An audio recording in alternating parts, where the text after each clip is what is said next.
And even though different Christian groups celebrate differently than us and have different theological viewpoints than us, perhaps, we are all joined together in this consciousness of new life, rebirth, and we can rejoice in that. In unity, we celebrate this day by embracing the risen Christ and the renewal of the Christ within each one of us, to be reminded that it exists in us also. That is actually one of unity's principles, to see the Christ in each individual. So today we're going to leave behind the cross as a symbol of death. Instead, we welcome Easter and the celebration of the living Christ. Now, we know the cross is an ancient symbol. It's been found in caves in ancient humanity by the Babylonians, the Greeks, the early Celtics. And then we know that the Romans used the cross, basically 2 pieces of wood, for crucifixion, a cruel and inhumane way to send a message about a person who had committed an atrocity against society. But it wasn't until the 2nd century that the cross became the symbol for Christianity. And it was then that the cross began to represent the crucifixion of the death of Jesus. Now, for us in unity, the cross has a more expanded metaphysical meaning to it. The imagery of the cross is representation of both our humanity and our divinity. The horizontal connects us to the earth, to the roots, to nature, to this beautiful earth planet that we live upon. The vertical symbolizes our connection to the cosmos. And in a profound way, we can find these symbols in various spiritual and philosophical traditions. The tree of life is an example. The roots go deep into the ground, and the tree goes up to the cosmos. The vertical for us extends upward towards the heavens, symbolizing our aspiration for higher knowledge, for wisdom, and for spiritual enlightenment. It represents our thirst for the holy, for the divine. It bridges this gap between our earthly world and the ethereal world. Now, the horizontal represents the finite. It's the linear space between our earthly birth and our earthly death. And in this linear time and space, it contains all of our life experiences, our ancestries, our worldviews. We live in this linear time and space with our sense consciousness, with our egos. And living in the senses is what gives this earth life, all of its richness. We get to experience it in all different ways. So where do the vertical and the horizontal cross? But here in the heart center. Here where we learn compassion and love. Here where we can express the divine that's within us outward into the world to bring light and hope and peace. We are blessed.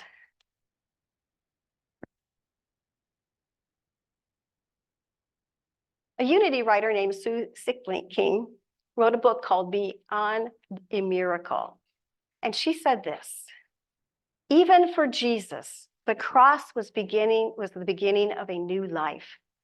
When your fear thoughts accuse and condemn you, when your faith is tested and questioned, When people and problems overwhelm you, you can remember that it is the releasing of the old and the establishing of the new. This is a reminder for us that even as we live in this linear world of restricted time and space, that at any moment in time, we can choose to align ourselves with the divine, to be quiet and to listen, to be still and to know. The Christ consciousness, as we call it, or for me, I like to refer it as the Christ essence in me, is what we desire to resurrect in our hearts today. Easter is a reminder of all of the things that Jesus taught us. He knew the depths of God. He knew the power of God. He knew the immense love of God. And he came to show us the way to the holy, to divine love. He came that we might understand this Christ essence is not out there somewhere, but within us, you, me, and all living things. So my friends, today, with this assurance, we can leave the cross as a symbol of death and instead celebrate it as a symbol of love. Jesus willingly went to his crucifixion. He was placed in a darkened tomb where he spent 3 days, and he was resurrected. So powerful is this story that 2,000 years later, we are still struggling to understand the magnitude of these teachings. How it is that we can connect with God, and how it is that we can emulate this life that Jesus led and live every day and every moment in that Christ essence. Richard Rohr, who runs the Center for Action and Contemplation in New Mexico, said this: "For 2,000 years, Jesus has remained the most striking icon of a possible new agenda. His risen life tells people their lives could have a different storyline. He didn't just give us textbook answers from a distance.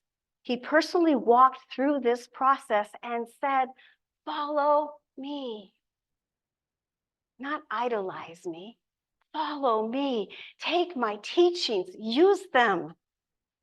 Be them. The Christ is within you." For us in Unity, we don't look to the cross or the idea that Jesus died for our sins. We celebrate the living Christ essence. That living Christ essence that's in the consciousness, the universe. We follow the truths that he taught, and we step into the fullness of the resurrection and what it means to each one of us individually. So let's celebrate that with another song from the choir.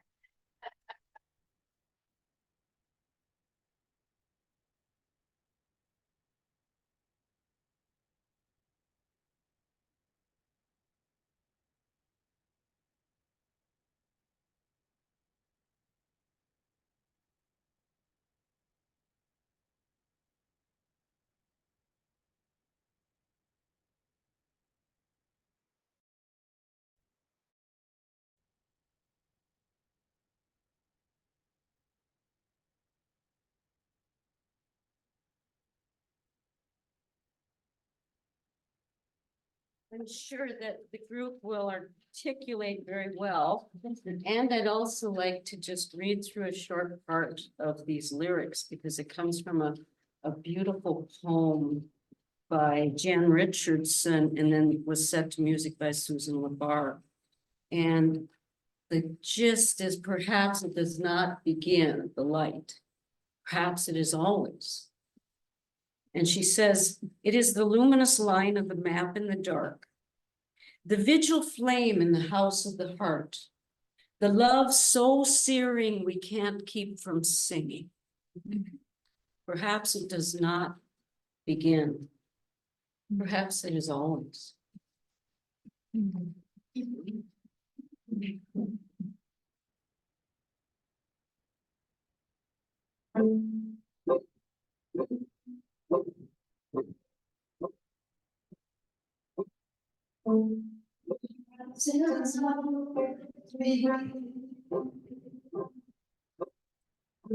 Perhaps it is perhaps it takes a lifetime to open our eyes to learn to see. It's night, the light in the dark, the beats flame in the house of the heart, the love so sing. We can take me by saying, smile in the dark, all right in the house of the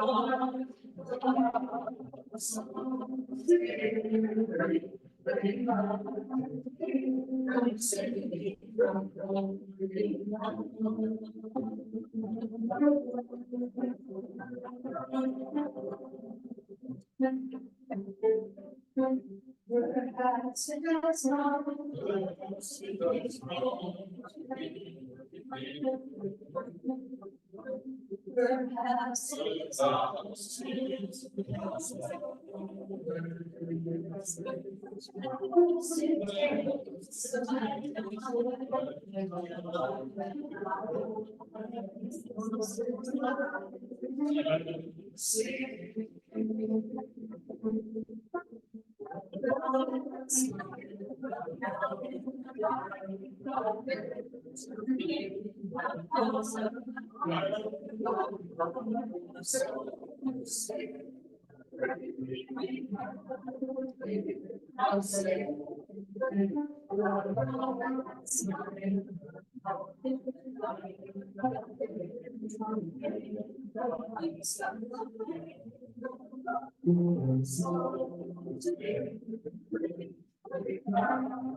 Perhaps it's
our companies.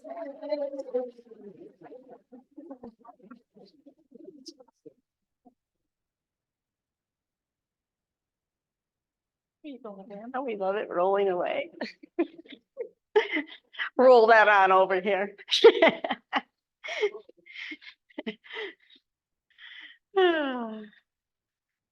Choir, that was awesome. Thank you again. Janine, for all the work that you've done putting it together. Wow. And to all of you that came and showed up, thank you. Thank you so very much. Ah, music is just such a beautiful piece of our life, isn't it? It just brings us alive. So, the mystery of the resurrection, the beauty of the story, the power of the story. It has been a mystery as to what actually happened in that tomb with Jesus for over 2,000 years. Scientists and archaeologists have both worked to prove it and debunk it. The resurrection of Jesus is often described as a mystery, something beyond human comprehension, something beyond what science is trying to figure out. How did that happen? There was an article in National Geographic a while back that talked about the Shroud of Turin. And they were talking about how much energy must have been created in that tomb, this energy of light to create that face on that piece of cloth. They have not been able to say it is not Jesus. They say it is a face of a Jewish man that died at a certain particular time, this time. Yet despite this mysterious nature of resurrection, it carries with it such immense power and relevance to our lives today. It serves as a beacon of hope. It reminds us that even in the face of death and despair, new life is possible. That life continues. And it's a testament to the resilience of the human spirit and the enduring power of God's love. The etymology of resurrection is a combination of the prefix re, which means revitalization or revival, and surrection, which means the return to, the restoration of, the going back to the original. So it symbolizes for us this process of renewal, this process of revival, this process of new life. And it's not merely about physical resurrection. It's about reviving ourselves from a state of spiritual stagnation and ignorance. You know, when we just take that moment to spend in the quiet, how rejuvenated we become, how filled we become, how our mind begins to see things with a new perspective. Charles Fillmore, our co-founder of Unity, wrote a book called The Atom Smashing Power of Mind, which is my favorite book that he ever wrote. He says, the resurrection of the body has nothing whatever to do with death, except that we may resurrect ourselves from every dead condition into which sense ignorance has plunged us. Resurrection. Resurrection calls for a reversal of old patterns, the letting go of old habits, of old thoughts that don't serve us anymore, the renewal of our true essence, the Christ that's in us, the divine that's in us. So beyond the historical and the theological dimensions, the story of the resurrection invites personal reflection and introspection. It prompts us to examine our own lives and identify those areas where we might need to change. It is an invitation to us to embrace spiritual transformation, to awaken to the light of our inner divinity, and to embody the qualities of compassion and love and peace. We all know how hard spiritual transformation is. We all know how much we resist. But in that one moment, in that sliver of that moment that we can just let go of our ego and be present to the presence, we find ourselves seeing the world with new eyes. Now, Linda shared the story with us of Jesus appearing to Mary Magdalene. Mary was in the garden, which is the symbol of life. And she did not recognize Jesus at first. Why is that? Well, Mary was looking for the human body of Jesus. She thought he was the gardener, right? And it wasn't until he called her name that she actually saw the spiritual body of Jesus. Think about that. She was the first witness to this new spiritual form that Jesus had obtained. Some believed her and some did not. This new spiritual body was light. And we are reminded in the Gospels, and we are reminded by other writings outside of that in that period, that there were many, many accounts of the resurrected Jesus in his spiritual body. On November 27th, 1998, on my birthday, my grandmother died. And I was very close to my grandmother. I spent my summers with her in Vermont as a little kid. And she was a very spiritual person. She actually was the person that taught me how to pray. I was with her, with her children, and I was holding her hand. And as she released this life, there was a moment of silence. And all of her children got up and left the room, and I was left with her alone. And I was still holding her hand. And so I read to her the 23rd Psalm. And in that moment, I saw this light across her body. And it might have lasted maybe seconds. And then I saw it rise up and then dissipate. What a beautiful birthday present my grandmother gave me to actually witness the resurrection of her spirit.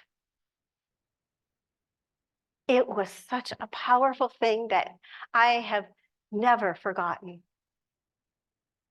And as a minister serving many people and walking them through the death process, I have been with many who have passed. And I know that life goes on.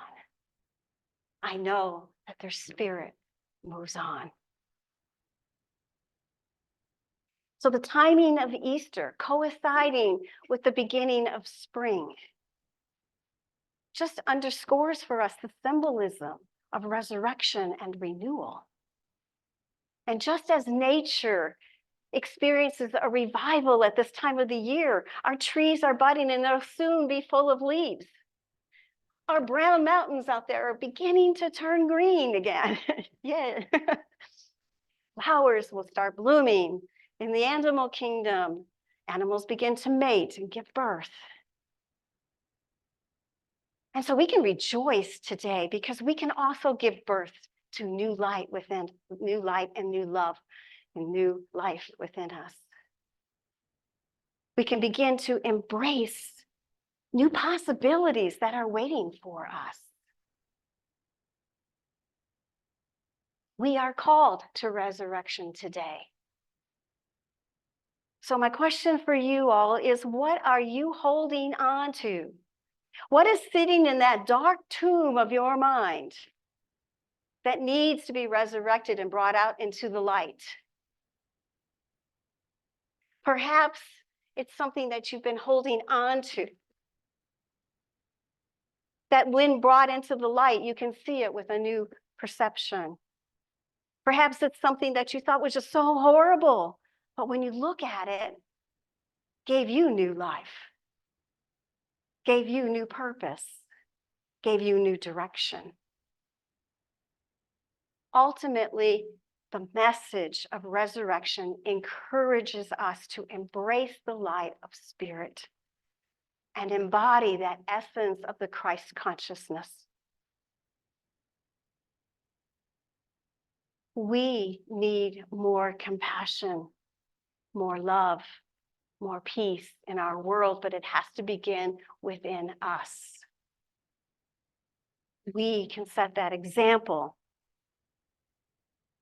Resurrection is a call to transcend the limitations of the ego and align ourselves with the divine presence within us and around us.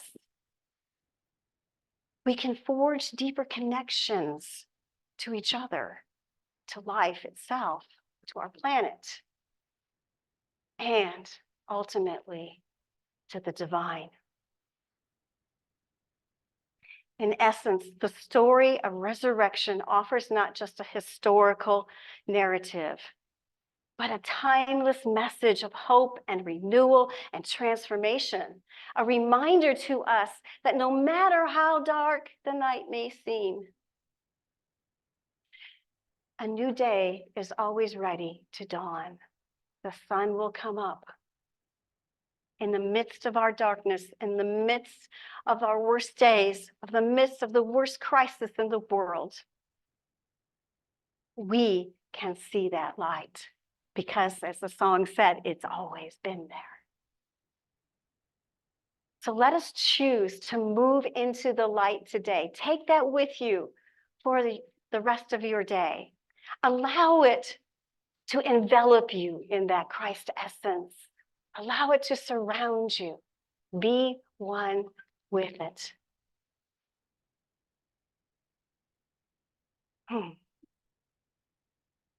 So now we're going to sing a song, and then we'll prepare ourselves for our time of reflection and meditation. Song is I Will Be Gentle with Myself. We're going to sing it 2 times through, and just allow it to settle into your heart space. Allow yourselves to be one with it as you prepare yourselves. And I invite you to close your eyes if you're comfortable and just listen or join in. The words are up. We'll let the choir sing it through once, for those of you that may not know it, and then we'll sing it twice. Twice. Mhm.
So I invite you just to get comfortable in your seats and take a couple of deep breaths and just be present in this moment.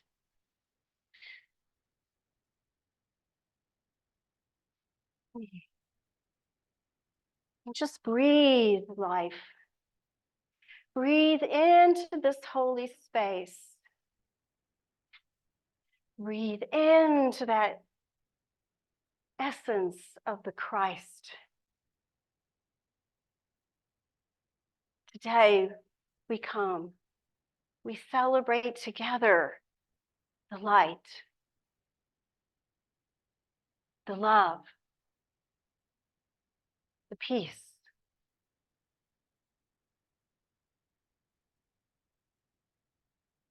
We step into that light gently, allowing it to enfold our body. Invite the light in. Feel the warmth.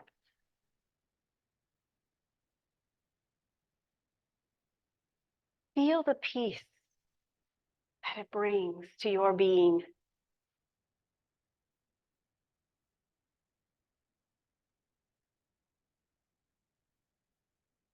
And breathe.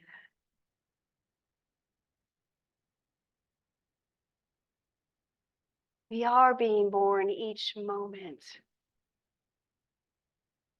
Each moment is our opportunity to grow in wisdom, to grow in love, to grow in spiritual enlightenment.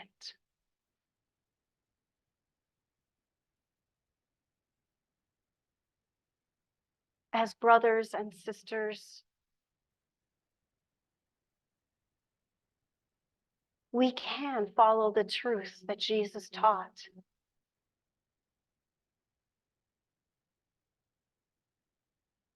I am the way, the truth, and the life.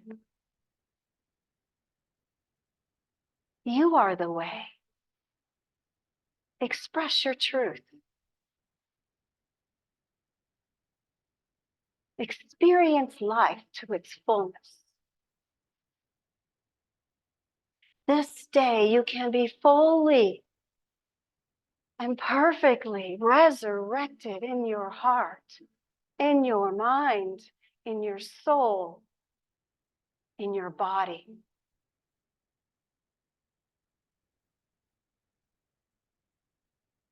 Let go of petty things.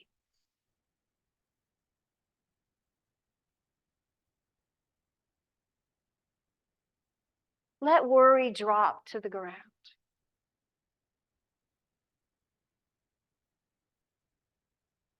Do not be anxious.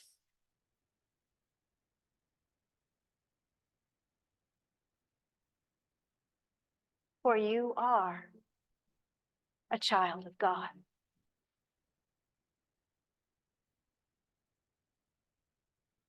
We live in our humanity. Let us live more in our divinity. Let us be called into that light. So just sit with that for a moment. Sit with that light, the love, peace, in a moment of quiet.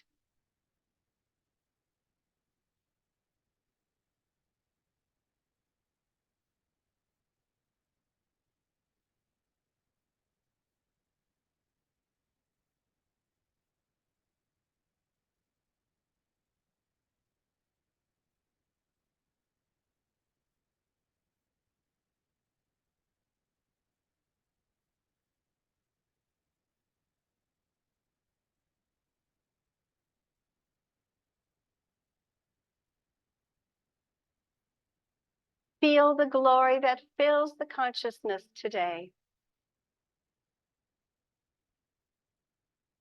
Allow your light to shine forth.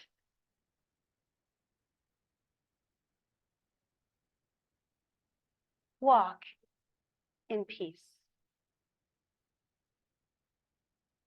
And so it is we rejoice in this knowing, these truths. And we are grateful today. Grateful for the possibility of new life within us, new life for our planet, and new life for all things that live upon it. And so it is. Amen. And amen.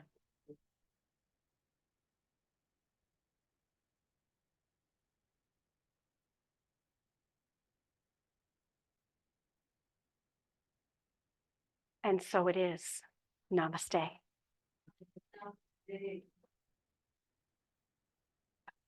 Linda?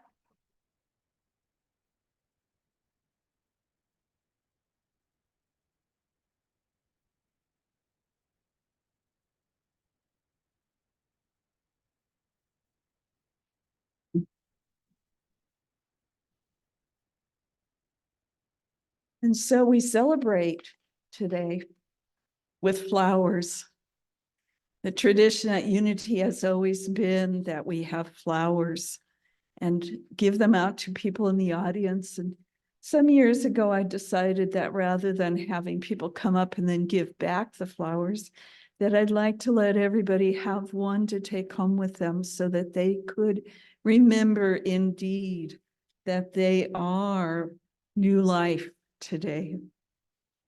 I picked tulips because, of course, tulips have to lay in the dark and the cold all through the winter in order to burst forth and bloom in the springtime. So I'm inviting the choir members to come up and take a vase of the flowers, the tulips if you can, and just pass them out to people in the congregation. Our greeters are going to do the very back row. So there's, let's see, 5 other rows. So those of the choir who want to can grab a vase and bring each person in the audience a flower.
So, Deb.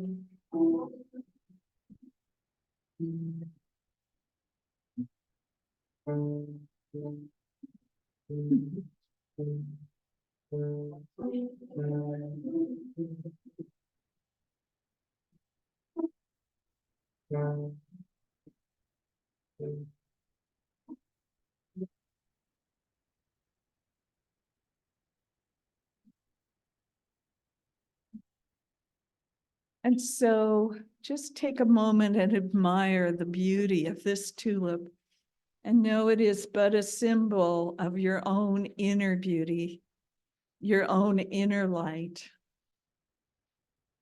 And we will close with Unity's prayer of protection, adding a few new words to remind us that indeed we are light.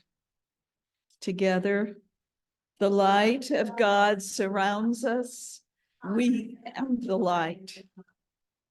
The love of God enfolds us. I am the love of God. The power of God protects us.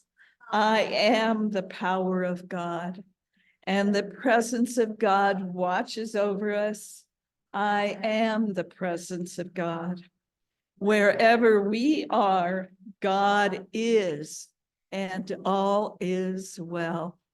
We are one. And now we'll have our closing song, Hymn of Unity. Are you going to come up and? Okay. But just want to stay right where you are, but if you'd like to stand. And the verses will be up on the wall.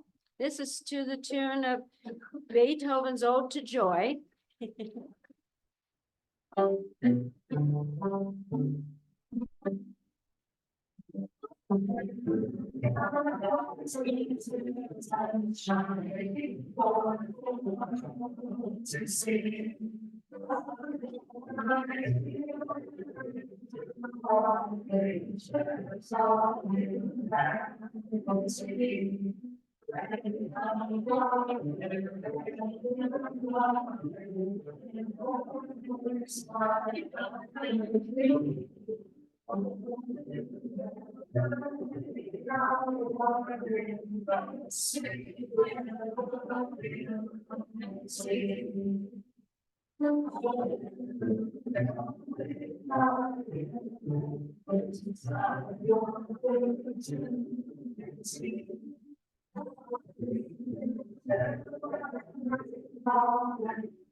And so we stand for a moment together, joined in our heart's light, our heart's love, the unity that we are. And we say thank you, Spirit. And as we go out, we remember to